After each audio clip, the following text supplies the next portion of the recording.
Dalam sejarah panjang Gereja Katolik, belum pernah ada seorang paus yang berasal dari benua Asia.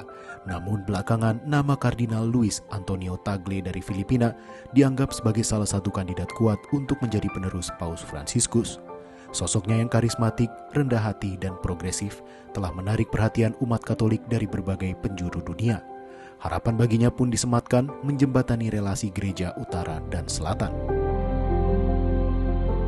Lahir pada 21 Juni 1957 di Manila, Filipina, Luis Antonio Joaquim Tagle berasal dari keluarga sederhana. Ayahnya seorang keturunan Tionghoa Filipina, sementara ibunya memiliki darah Kapampangan, sebuah subkultur di Pulau Luzon, Filipina. Sejak kecil, Tagle sudah menunjukkan ketertarikan pada kehidupan rohani dan pelayanan umat. Ketekunannya dalam belajar dan sifatnya yang hangat membuatnya disukai oleh guru maupun teman-temannya. Tagle masuk seminari San Jose di Manila dan kemudian melanjutkan studinya ke Universitas Katolik Amerika di Washington DC, di mana ia meraih gelar doktor dalam teologi.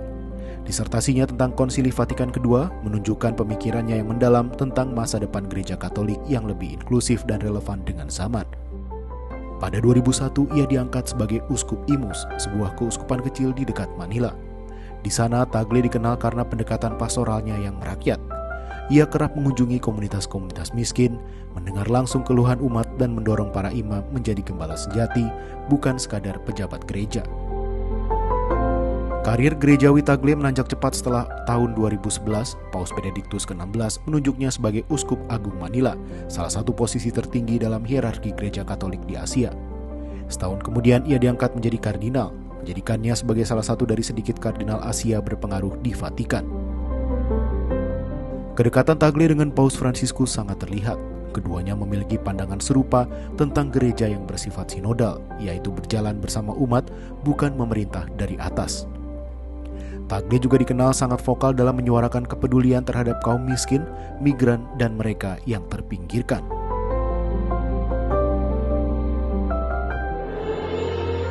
Meski demikian, Tagle tetap mempertahankan dogma anti perceraian dalam perkawinan Katolik. Dalam sebuah wawancara di BBC pada 2016, Tagle menekankan pentingnya kasih, pengampunan, dan pemahaman dalam hubungan suami istri. Ia mengungkapkan bahwa gereja harus mendampingi pasangan yang menghadapi kesulitan dalam pernikahan, bukan hanya mengutuk mereka.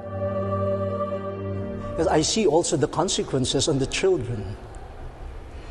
It's not just the roots, but we have to deal with a lot of wounds also on the children of separated families.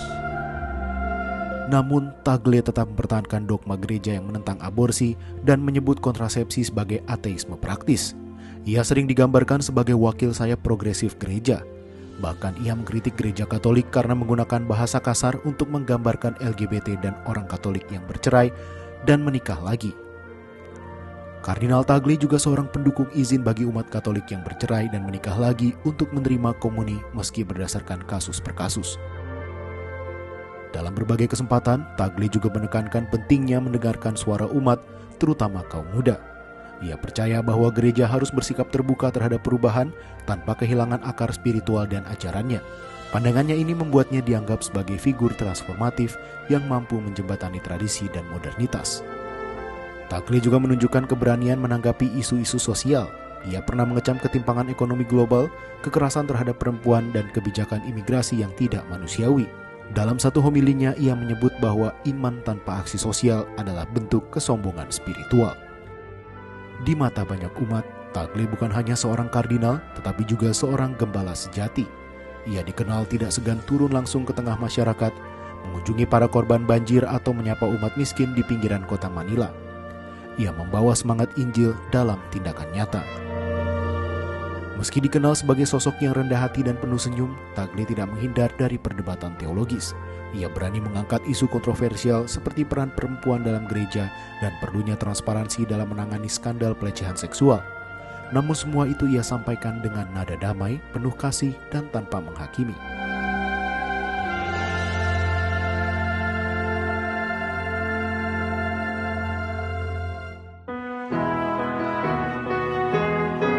Konteks Asia, Kardinal Tagle yang lebih suka dipanggil Cito ini juga membawa harapan besar bagi umat Katolik yang selama ini merasa kurang terwakili di pucuk pimpinan gereja.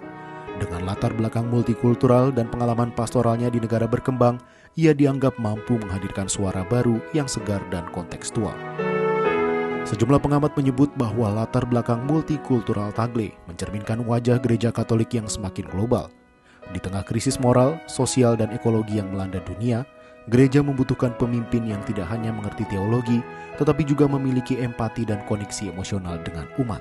Kemungkinan terpilihnya Tagle sebagai paus akan menjadi momen bersejarah bukan hanya bagi Asia, tetapi juga bagi gereja universal.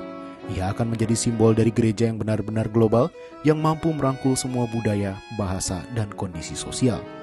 Tagle bukan hanya pemimpin rohani, tetapi juga simbol harapan negara-negara selatan. Ia mencerminkan wajah gereja yang sederhana, tetapi kuat, rendah hati, dan berani.